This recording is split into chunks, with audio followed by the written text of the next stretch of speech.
అందరికీ నమస్కారము. గురువు మాటకున్న శక్తి శిష్యులలో ఎంత మార్పు తీసుకొస్తోందో అని అద్భుతంగా వివరించారు వేమన యోగి.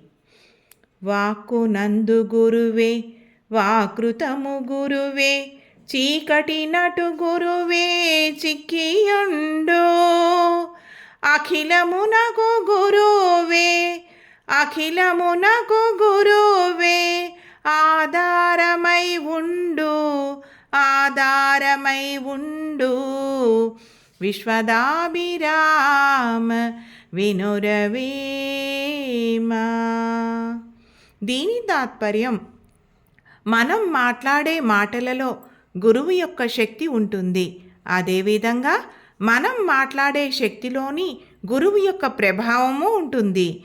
మనలోని అజ్ఞాన అంధకారాన్ని పోగొట్టడానికి గురువే ఆధారం.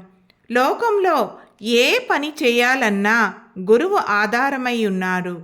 అందువల్ల గురువు లేనిదే ఏ శక్తి లేదు అని వివరించారు వేమన యోగి.